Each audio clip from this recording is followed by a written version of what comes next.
This lecture will cover 3 disorders that affect the basal ganglia. Parkinson's disease, which is the second most common neurodegenerative disorder, is characterized by a poverty of movement. That is, movement is slow, low amplitude, and in later cases, absent. Huntington's disease is less common and is the mirror image of Parkinson's disease. Rather than having a decrease in movement, in Huntington's disease we see an excess of involuntary movements. These 2 disorders allowed us to set up a pretty nice model of how the basal ganglia work. This is thrown through kind of a loop when we get to dystonia. Dystonia is characterized by, as the name suggests, improper muscle tone. That is, the body is held into abnormal and contorted positions. Dystonia can be caused by lesions within the basal ganglia, but full disclosure, dystonia can also arise from issues in the cortex, thalamus, cerebellum, brainstem. So it doesn't have to be basal ganglia damage. That said, it's common to find basal ganglia damage in folks with dystonia. So we'll start off with Parkinson's disease. This is caused by the loss of dopamine neurons in the substantia nigra pars compacta.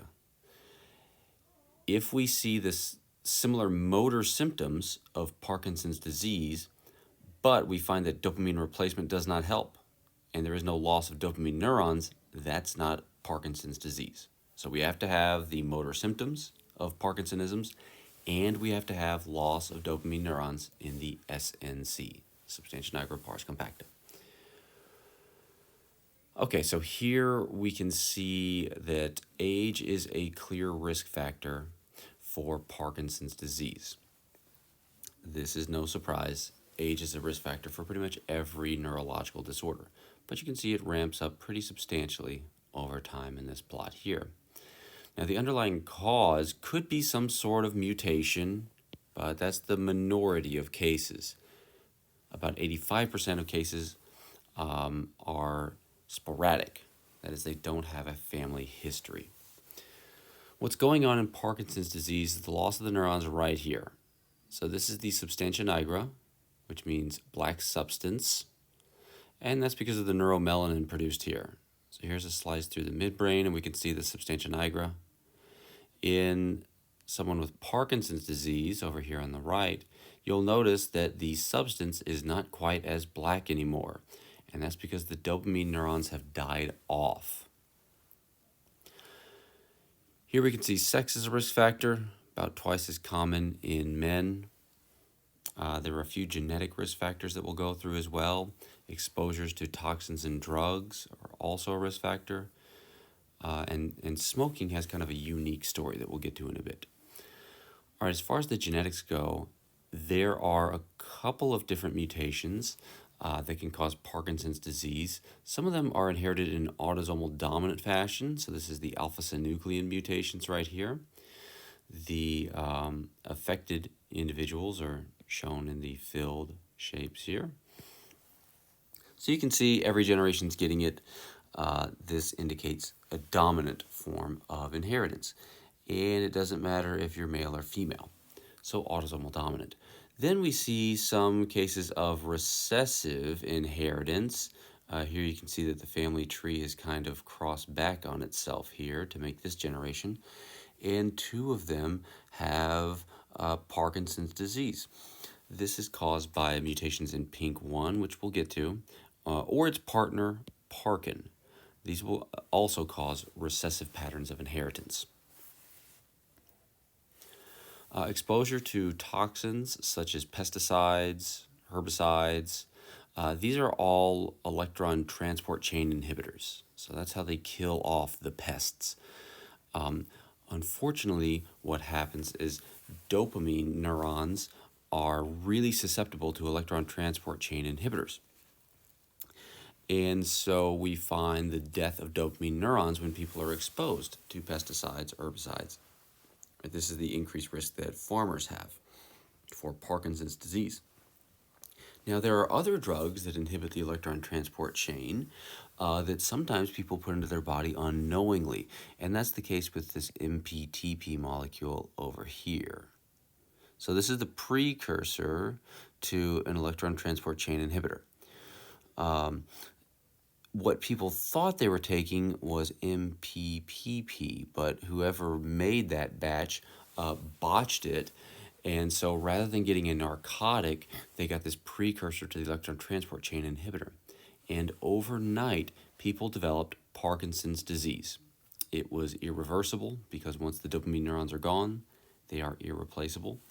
Here you can see what happens when you inject MPTP into a mouse. So here's without any MPTP, lots of black substance. Over here, we're seeing the loss of dopamine neurons. Now, we can get drug-induced Parkinsonisms with antipsychotics. This is not quite the same thing, okay? I want to point that out here. Drug-induced Parkinsonism will look like Parkinson's disease, but once you stop using the drugs, the Parkinsonism goes away. Smoking, surprisingly, lowers your risk for Parkinson's disease. So here we can have a look at the results of a few studies here. So those who never smoked, stopped smoking, you can see no real change in their risk for developing Parkinson's disease. If we move over to the right here, that means we have a higher risk of developing Parkinson's disease. Who had the lowest? Current smokers.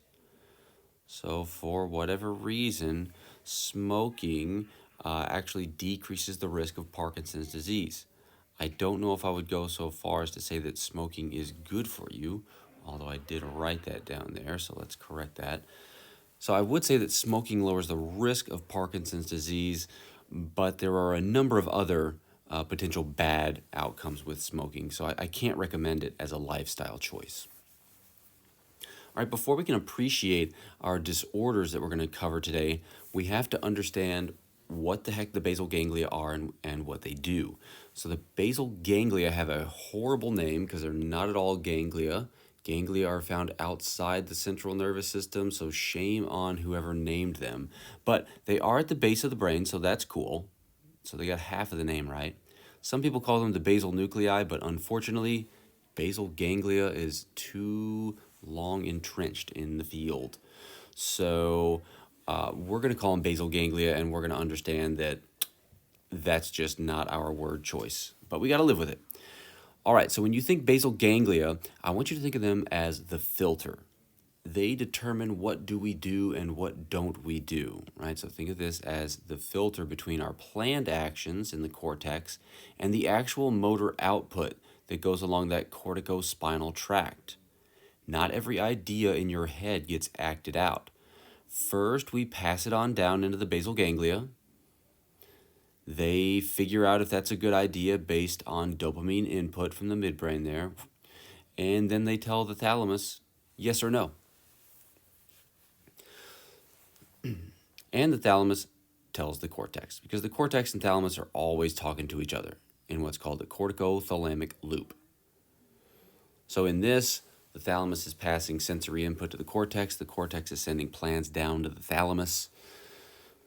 This thalamocortical loop is probably the basis of our wakefulness. Sure, there's input from the brainstem, this is true, but the cortex and thalamus talking back to each other is what actually gives us our conscious awareness there. The basal ganglia regulate that corticothalamic loop. They have two pathways that we're going to talk about here, and we'll get a third one in neurobiology, but for now, two is cool. So there's a direct pathway that increases excitability in that corticothalamic loop. So this is essentially your go pathway. That's what we're going to think for direct. Go. And the indirect pathway, people just call no-go. This decreases the excitability in the corticothalamic loop. So whatever idea you're thinking about gets inhibited away with the indirect pathway. If it's a good idea, the direct pathway approves. So here's a really simple version of the basal ganglia, and this will be good enough for us for now. What determines the balance of that direct and indirect pathway is dopamine input from those SNC neurons that die off in Parkinson's disease. So, those dopamine neurons project into the basal ganglia and release dopamine widely. Some neurons are excited by this, and those are the neurons in the direct pathway. The direct pathway neurons are excited because they have D1 type dopamine receptors. And this might not mean a whole heck of a lot to you right now, but because they're GS coupled, this makes them excitatory in neurons. And D2 means they're GI coupled, so they're not excitatory, that is, they're inhibitory in neurons. And what we find is that D1 is found in the direct pathway and D2 receptors are found in the indirect pathway. So when we sprinkle a little dopamine in there, we get an increase in direct pathway activity and a decrease in indirect pathway activity. And there you go. We sprinkled some dopamine. Now, the direct pathway inhibits the output of the basal ganglia, while the indirect pathway, we'll say, excites it.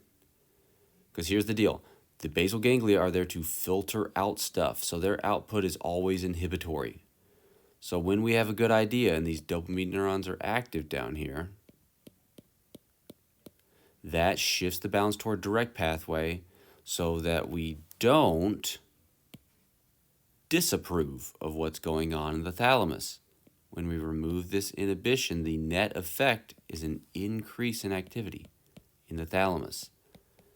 The thalamus then excites the cortex, so whatever bright idea we had, whatever action we were thinking about, gets approved. And via the corticospinal tract, we do it. That's the basic function of the basal ganglia. If there's no dopamine input, it's probably not a good idea, don't do it. If there is dopamine input, it's probably a good idea, do it. In Parkinson's disease, after we lose 50 to 70% of our dopamine neurons, we start to see these motor symptoms. And this is because we're no longer exciting the direct pathway and we're no longer inhibiting the indirect pathway. So the output is hyperactive. We can correct this later with a little deep brain stimulation or before then some dopamine replacement. But when we see those motor symptoms, that's because the basal ganglia is chronically inhibiting the thalamus. So every idea we have in the cortex gets disapproved. So it becomes very hard to execute actions swiftly or even at all. As more and more dopamine neurons die off, the severity of the motor symptoms increase. I'll get this out of the way. Now here we can see a gentleman who has Parkinson's disease. He's going to step up out of the chair, and you'll see that it takes a little bit longer than it should. This is because his basal ganglia are disapproving of the action. So the thalamus can't provide enough feedback to the cortex for him to properly recruit those upper motor neurons. The resting tremor is a different animal. We can talk about it if you want to, but it's a little more complicated to explain. And what you'll notice here, when he takes steps, they're very small, very low amplitude. He has the typical shuffling gait, and they'll show that pretty clearly here. Again, it's hard for him to turn on the upper motor neurons, so he can't execute these motor programs. This becomes a problem. When you don't take appropriately sized steps, you might fall, and falls are a really big problem, especially in old age, which, as we saw, Parkinson's disease is a disease of old age. So why are these dopamine neurons dying off? Well, some neurons are made to work for a long time. Think of them like Priuses or, Nissan Leafs or something, some electric car, right? Low maintenance. Not dopamine neurons. These are more like Ferraris. So these are made to work really well, but not for that long. And the reason that they're Ferraris and not Priuses is that they use calcium to pacemake. So dopamine neurons are metabolically stressed for a few reasons. First of all, they're always active. This creates the dopamine tone. That is, we always have some dopamine floating around. If the neurons fire at lower rates, that decreases dopamine levels. If they fire at higher rates, that increases dopamine levels. So this allows dopamine neurons to say yes and no. If they didn't fire, they could never say no. You can't go lower than 0. So dopamine neurons are always active to establish a tone, and they use calcium to pacemake. Now this is a problem because calcium is 2 things. First of all, it's expensive. A calcium pump is going to move 1 or 2 ions for every ATP, whereas the sodium-potassium pump is going to move 5 ions for every ATP. In addition to being expensive, calcium is also toxic. Okay, so they're always active, and they're using a really expensive and dangerous ion to maintain pacemaking. When they fire an action potential, their axons are enormous. As you can see, quite a bit longer than your typical cortical neuron. That means all along that axon, they're moving ions. This means they have to pump more, so increase in their pump activity. So if you move more ions across your membrane, you got to pump more ions back across. That means we have a higher bill. We need more ATP. But we're already spending quite a bit of ATP cleaning up that calcium. Over here, we can see the extensive terminal branching of a single dopamine neuron. So here it is. There's its axon going along here. It branches here at the arrow. And so now we have 2 divisions, this kind of bluish one and the reddish one over here. They go into the striatum. This is the input of the basal ganglia. And notice from top to bottom, front to back, this axon, both branches here, is serving basically the entirety of that striatum. So that really large terminal field, again, means more axon, more ions getting moved in, and so a bigger bill for each action potential. Not only to start it with the calcium, but to propagate it along that very long and branching axon. So just baseline, dopamine neurons are metabolically stressed. They need a lot of ATP and they spend a lot of ATP. They're living paycheck to paycheck. This becomes a problem whenever we have anything that disrupts the dopamine neuron's ability to make ATP, because again, it's living paycheck to paycheck.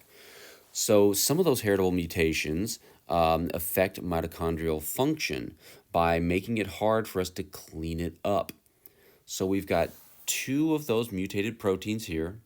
PINK1 and Parkin are both mutated in those autosomal recessive forms of Parkinson's disease. When a mitochondrion becomes damaged, that is, it's lost its membrane potential, PINK1 can stick into it. Look, this one's pink now. I like the color coding. Once PINK1 sticks, this makes a binding site for Parkin. And Parkin is a ubiquitinase that adds a bunch of ubiquitin molecules on here. That's those green things. Molecules or organelles here that are tagged with ubiquitin are marked for destruction. So then it gets loaded up into a lysosome and broken down. We want to do that anytime we have a leaky mitochondrion. That's what this is. If it's leaky, its membrane potential is lost. If we don't clean this thing up, what might happen is, of course, the leakage of cytochrome C. That would, of course, lead to apoptosis. So what we do is accumulate a whole bunch of poorly working and toxic mitochondria in these heritable forms of Parkinson's disease. Now, the effect of toxins, of course, act on the mitochondrion as well, decreasing ATP synthesis. Another thing that makes dopamine neurons die off in Parkinson's disease is the protein alpha-synuclein. This is what's mutated in the autosomal dominant forms of familial Parkinson's disease. This, like several other proteins we've encountered so far, are prone to aggregate. Now, this is not the same thing as a neurofibrillary tangle or those inclusion bodies in ALS or plaques, but it's still a protein aggregate. It's just made of a different protein, alpha-synuclein, and these are called Lewy bodies. So there's a little Lewy body there and there and there. What alpha-synuclein does is stimulate calcium channels. This can be a problem. Remember, calcium's toxic and dopamine neurons are already moving plenty of calcium. So since dopamine neurons have a bunch of calcium channels around, when they have improper functioning alpha-synuclein, this overstimulates calcium channels, leading to your good old calcium toxicity. The other thing the alpha-synuclein aggregates seem to do is slow axonal transport. So synapses won't work correctly, neurotrophic support will be decreased. Clearly, alpha-synuclein is bad for you. There's debate over what it does. Here's a couple of options there. There can certainly be additional things as well. Now, just like those tau aggregates we saw, alpha-synuclein aggregates seem to also spread through the CNS, kind of like a prion. So they typically start off in the brainstem and spread upward, eventually encountering the fragile dopamine neurons in the midbrain before eventually spreading to the cortex. So the spread of Lewy bodies, we think, is why we see the non-motor symptoms in Parkinson's disease, such as autonomic dysfunction because of damage in the brainstem, dementia and mood changes because of damage in the cortex, sleep probably over in the hypothalamus, maybe some brainstem as well. So, two issues that we've just gone through here. Dopamine neurons are metabolically stressed, and whenever we have any issues with alpha-synuclein and we're forming Lewy bodies, this can be toxic because of excessive calcium influx and slowed axonal transport. And the spread of Lewy bodies accounts for those non-motor symptoms. All right, so what's going on in Parkinson's disease, just to summarize? Part of the issue is that we're using calcium. So this neuron here has a whole bunch of calcium channels. We're bringing in a lot of calcium. Well, that can permeabilize the mitochondria, leading to apoptosis. Or maybe it doesn't. We bring in a bunch of calcium and we safely pump it out. But hey, guess what? We got to generate a lot of ATP. Partly because we're using calcium, but also because dopamine neurons don't have a nice simple axon like this. Remember, they have those huge terminal fields. So we have to make a lot of ATP. Ooh, what if we have something that interferes with that, like some kind of electron transport chain inhibitor or some kind of mutation that affects mitochondrial function? Well, now we're not going to make as much ATP anymore. If we have slowed electron transport chain too because of some inhibitor, well, then electrons are just going to leave and form free radicals, leading to oxidative stress. That can then cause mitochondrial permeabilization, and you know how that ends. So there's a couple roads that lead here. Some of them actually kind of work with each other, right? If we have a problem with ATP synthesis, well, then we're not fueling the pumps. And so the excessive calcium we're bringing in gets amplified, leading to mitochondrial permeabilization. Once we lose our dopamine neurons, no more direct pathway, no more movement. Huntington's disease is caused by a single heritable mutation within the Huntington gene. This is inherited in an autosomal dominant fashion, and rather than causing no more direct pathway, now we're getting no more indirect pathway. So Huntington's disease, as you can see, is less common than Parkinson's. All cases are inherited in an autosomal dominant fashion. Typically, we're seeing the age of onset somewhere around the 30s to 50s. So here we're looking at our age of onset, little bell curve here, kind of centered in this area here, 30s to 50s. And we've isolated this to a CAG repeat in the Huntington gene. So this trinucleotide repeat expands to, right here, about 40 or more repeats. So all of our Huntington genes have some degree of repeat in them. Over here, we're looking at the normal distribution, although it's not a normal distribution. And over here, we're looking at the Huntington's disease distribution here. Once you cross that threshold of about 40 repeats of CAG, then we have our issue. There are unfortunately no treatments that are going to alter the course of the disease. And after we have our diagnosis, you can see life expectancy is 15 to 20 years. So like all the other neurodegenerative diseases, this is going to progress.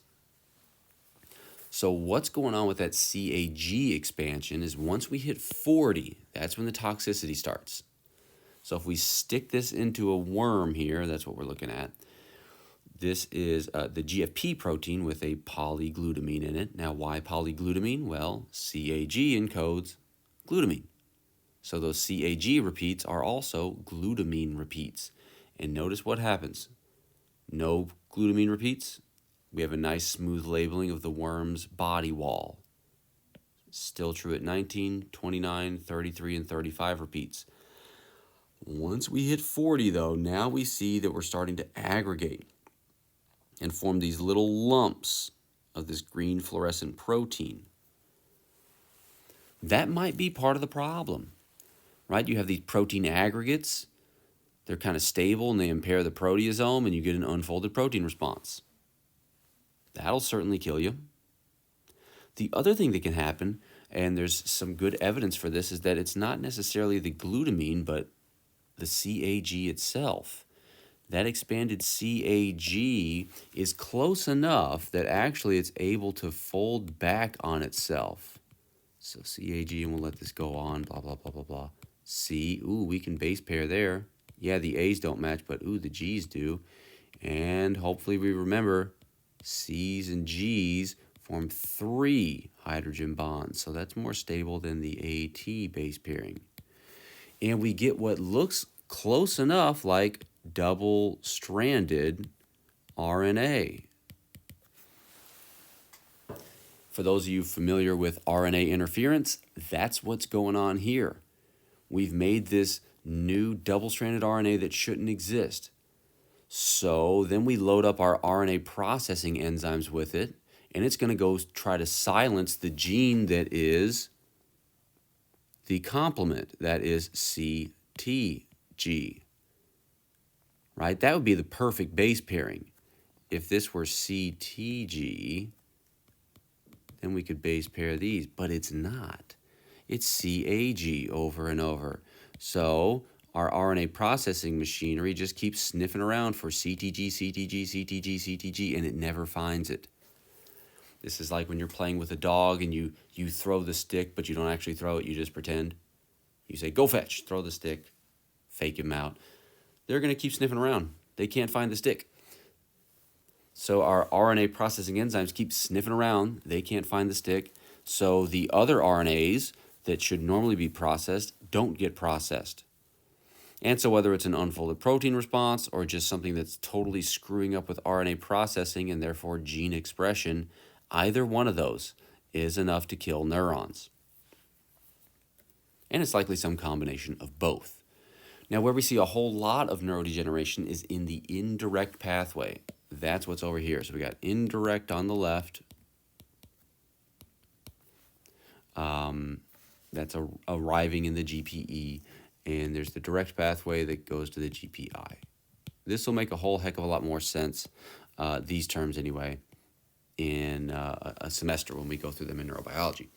For now, indirect and direct is totally fine. And remember, direct means go.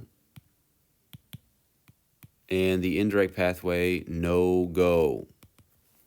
So we're losing, as you can see over here, the indirect pathway. What we're looking at here is a stain of the axons in the indirect pathway on the left and the direct pathway on the right. So the darker the image is, the more axons. Top is just control, so you can see what normal should look like. In Huntington's disease, we've got 1, 2 examples here. And what you'll notice is that, sure, we're losing some axons on the right, but we're losing a whole heck of a lot more on the left. So now when we think about the balance, my direct pathway is a whole lot more active than the indirect pathway.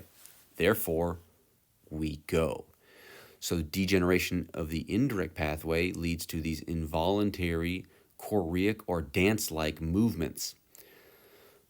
So the gentleman filmed his mother watching TV here, and she's unable to sit still. That's because her basal ganglia doesn't have a properly functioning indirect pathway to filter out involuntary movements. So she has these kind of circular, dance-like movements that we call chorea. And these are all involuntary. In later stages of the disease, we're going to see folks become bedridden because they become rigid. Before then, we see a variety of non-motor symptoms that typically include irritability and impulsive decision-making. But that's not what I'm talking about. I'll let Hannah handle that one. So here, let's go ahead and do a little comparison of Parkinson's and Huntington's disease because both involve the basal ganglia output. In Parkinson's, we lose those dopamine neurons, so no more direct and no more inhibition of the indirect pathway. Since we're not inhibiting it, it is active, meaning that it inhibits the thalamus. So the thalamus can't approve of anything going on in the cortex, and therefore we get reduced motor output. On the other hand, in Huntington's disease, we have more degeneration in the indirect pathway. Yeah, there's some over here, but when we think about the balance, what have we lost? The indirect pathway. So the thalamus is a whole lot more excited than it typically is. Therefore, every little activity, every bit of noise in the cortex gets approved, and we see involuntary excessive motor output. That's a really nice model. Kind of hard to fit dystonia into it, but I think we can make it work as long as you're willing to take a few logical leaps with me. But with dystonia, what we see is an increase in muscle tone. That's what it means, improper tone. And this can lead to some involuntary and spastic movements, but it all comes down to an increase in muscle tone. All right, you can see dystonia, again, fairly rare, kind of about the same incidence as Huntington's disease.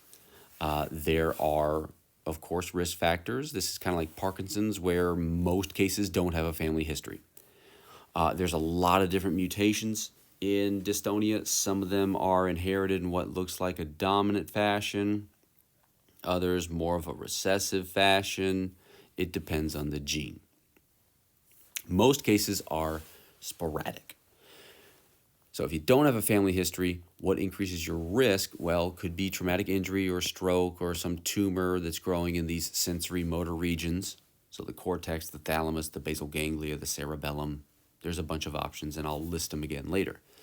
So if you have something that's throwing off either your sensory function, that is knowing where your body is, and your motor function, that is putting your body where you want it, either one of those can create improper muscle tone. And that's what we're seeing over here. So this gentleman has a little torticollis, so his neck is turned a bit. And what they found was this calcified mass here in his right caudate nucleus. That's a part of the basal ganglia. So that's a part of the input of the basal ganglia. Okay, so with this thing damaged, what happened there was his left side was more active, right? Meaning that the right side of his motor output was more active, turning his head to the left. This is the pathology just showing the calcified mass, or you can just believe what I've written in this picture here. Anywho, so it could be cancer, could be injury, could be stroke, anywhere in those regions. Repetitive movements, as we'll see, can cause focal dystonias, such as, writer's cramp. And then there are also drugs and toxins that affect dopamine function that can lead to dystonia. And in fact, dystonia occurs in some folks with Parkinson's disease. So let's look at that overuse here. What's going on? Well, We have to keep in mind that we have maps all throughout our central nervous system. So our cortex has a map of where the body is, and here we can see mapping of the digits, right? 1, 2, 3, 4, 5. So the thumb and then the 4 fingers over here. This is in the non-dystonic hand. We've got a clean separation of the digits. Over here, notice what's happening. All of the digits, not one, the thumb's okay, but the fingers are all crammed together. So they're occupying the same part of the cortex, and so the body map is all thrown off. This person here was a musician. Oh, I'm not sure if it was guitar or violin. Anywho, one of those stringed instruments. And they developed cramping in their hand when they did their scans to look at the body map in the cortex. Notice they're all crunched together. So this might happen in the cortex. It might happen in the basal ganglia. We've seen evidence of that too. So that means this back and forth that's going on, where our motor cortex tells the somatosensory cortex our plans, and the somatosensory cortex tells our motor cortex the body position. If your map gets changed, as we've seen over here, then this communication becomes inaccurate. So what happened here is those fingers were being used too often. And remember, fire together, wire together. So because the upper motor neurons of the digits were constantly firing together, they eventually wired together in a way that now it's just one big mixed up network for all the fingers. So this person can't move the fingers independently, and they just remain in this dystonic closed state. So that's just from some overuse. That might alter the map. Certainly lesions can alter the map. If you lose part of the map, it's going to be hard to know where your body is and put it in the right place. And then we might have some mutations that just alter the function, where parts of the map now become bigger or smaller than they should be. But what's underlying dystonia is probably some degree of altered somatotopy, or mapping of the body. And the regions where we see this, the reasons where we see damage are all the areas where we have body maps. So in the cortex, the thalamus, the basal ganglia, very commonly affected, but not always. Cerebellum, also very commonly affected, not always. Both of these places have body maps. The cerebellum has a few different non-conscious body maps and is there to coordinate our movements. So all these sensory motor areas are connected over here, right? In the cortex, we got our map. There's a sensory and motor map. This is the homunculus showing you if our bodies were the size that they were in our cortical map, here's what we'd look like. Sensory, motor. Anyway, these are always talking to each other. Planned action. Where's my body? We have maps in the cerebellum.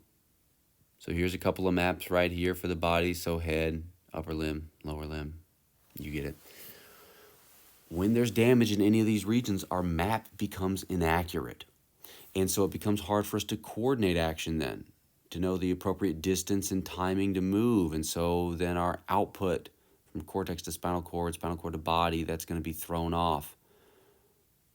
The cerebellum creates these non-conscious movements that help us maintain appropriate balance and, move in a coordinated fashion. If we have damage in the cerebellum, that's thrown off too. Damage in the basal ganglia can also be an issue because maybe we can only execute the turn left function, not the turn right, and that's going to create this dystonic posture in the head. Now, dystonia can be caused by the use of antipsychotics. So here's a gentleman over here on the left who's having an acute dystonic reaction to his antipsychotic medication. So these are D2 antagonists. Remember, dopamine receptors come in two types. D2 is in that indirect pathway, and it's normally inhibitory. So acutely, the antipsychotics cause a decrease in basal ganglia output. In other words, we're not inhibiting stuff. So we're going to see this, oh my goodness, this should be an increase in basal ganglia output because we're not inhibiting the indirect pathway. Okay, I'll correct this whenever I post it. So this will create distorted postures. We can treat this acutely with diphenhydramine or Benadryl. This is an anticholinergic that restores the proper balance of direct and indirect pathway activity. In the long run, antipsychotics, rather than locking us into positions, create these uncontrolled movements called tardive dyskinesia. So with long-term use, we decrease basal ganglia output. So sorry about this. Rather than increasing it. So what we get is an excess of movement, and we can see these lip and tongue smacking movements here. There is no treatment. This is a chronic condition.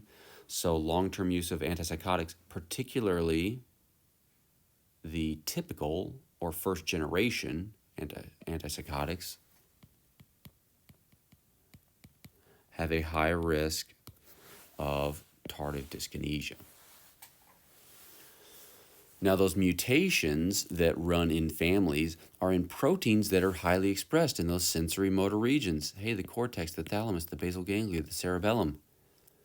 Right, here's THAP1 or Dystonia 6. There's a few ways to name the gene. Expressed in the mouse here, so you can see a whole bunch in the cerebellum, and that kind of maintains. It's there before it's born, it's there after it's born. Here we're seeing it in the hippocampus. We don't really care much about that. But we're also finding it in the cortex as well. So we've got these mutated genes. What the heck do they do? Quite a few things. The two more common mutations are involved in gene expression, right? This one's a transcription factor, determining which genes do we express. And then there's Dystonia 1, that is an enzyme that seems to move RNA out of the nucleus. That's really important if you want to make proteins. So this is kind of like some issues we've seen before. This is going to change gene expression.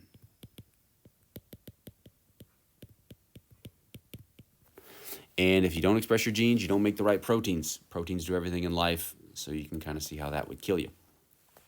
Here's a few more examples. So here's Dystonia 1 over here. It's also called torsin. So that's going to help move RNA out of the nucleus. There are many others. For example, there are mutations in the sodium-potassium ATPase that make it not work quite as well.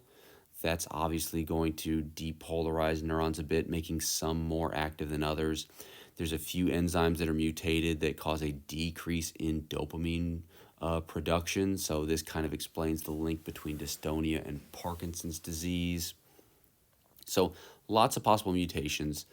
We don't have a really clear picture on what's going on here. So let me try to give you the basic idea of what we think is going on. So if you want to look forward, what that involves is in your cortex, you're stimulating the two sides about evenly, right? And down in the basal ganglia, we're going to have, the direct pathway and then the indirect, we'll say.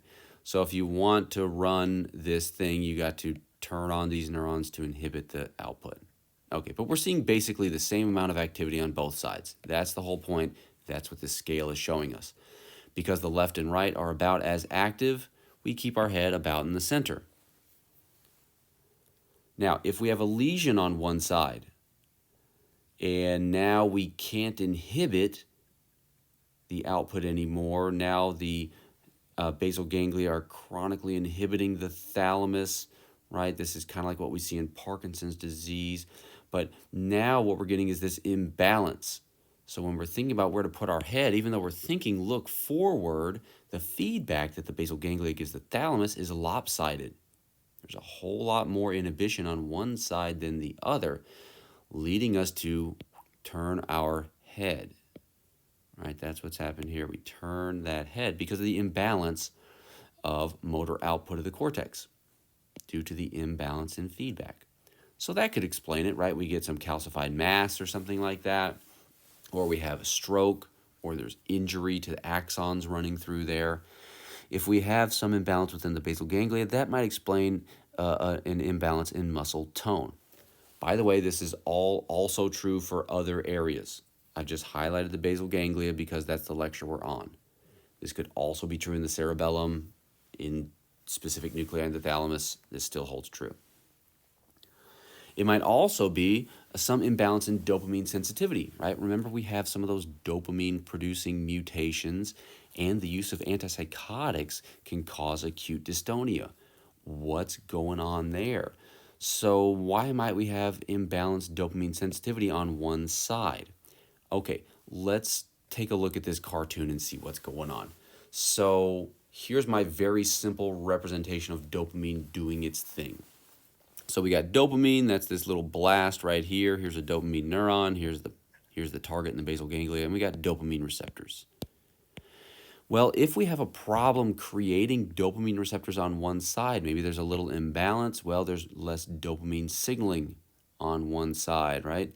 Over here we got low dopamine signaling just because of alterations in dopamine receptors. And in fact, during the dystonic phase, of Parkinson's disease, there's evidence of decreased dopamine receptors. Okay, so it could be that, right? But what about the whole antipsychotic thing? Well, here's the deal. What if we have a case where on one side the dopamine neurons are either dying off slightly more or they just aren't quite as numerous for some reason, and so they're spitting out dopamine, but the neurons are maybe a little further away and exposed to a lower concentration? Well, over time, these neurons are going to respond because they want to maintain some like normal level of dopamine signaling. That's the green bar here. So on the right side, these neurons are exposed to a high concentration of dopamine. So they don't need many dopamine receptors to get the normal dopamine signaling. On this other side, if there's anything going on where maybe we're just not releasing enough dopamine, or the dopamine axons aren't in the right place, right? Either one of those decrease the amount of dopamine. If I'm going to maintain normal dopamine signaling, I need more dopamine receptors. So even though I have a low concentration here of dopamine, notice it's not as white, because I have more abundant receptors, under the hood I get the same amount of dopamine signaling. Okay, now let's take some antipsychotics under this scenario. Well, they're going to bind a whole lot better on the right side here because there's lower levels of dopamine. Over here, there's higher concentrations of dopamine that's going to compete. And so, hey, maybe we occupy one of the two receptors. So, okay, sure, we decrease dopamine signaling, but it's only 50% what it used to be. On the side that had lower concentrations of dopamine, because of maybe some anatomical issue or some genetic thing going on, who the heck knows, the antipsychotics don't receive as much competition from dopamine, and therefore they have a much larger effect. Look, I've blocked 4 out of these 5 receptors, so I'm cutting down dopamine signaling by 80% here. This creates an imbalance in dopamine signaling. One side seems to have a whole lot more, so this side is going to move more than the other. And that's going to create some kind of inappropriate balance of motor programs. So here's basically what could be going on in dystonia. Some problem with sensory or motor function. So here's what we want to do. We want to put our head facing forward. That's our desired body position. If we have something wrong with our map, let's say the sensory map is off, and for whatever reason, we think we're facing the other way. Well, how can we correct that? Turn your head. So here we're just trying to correct our body position because we think our head's in the wrong place. And so we get this resting dystonic posture. And that could be because of a conscious map or a non-conscious map or even something to do with the sensory input. Could also be a motor program problem like we just highlighted, something in the basal ganglia, something in the motor cortex. All those will work. If for whatever reason there's an imbalance, even though we want to face forward, our basal ganglia or somewhere along the line says turn left, that's what we do. So we have this inappropriate motor balance that creates the inappropriate balance of muscle tone. And so we get inappropriate turning of the head. Dystonia is pretty complicated, but if you just keep it very general and accept that something is changed in our sensory or motor maps that cause us to either think our body's in the wrong place or put our body in the wrong place, that explains pretty much what's going on. All right, hopefully you can answer these questions right here. If not, get at me. If there's anything else that's confusing, let me know in the questions box so we can chat about it in class. I'll see you later.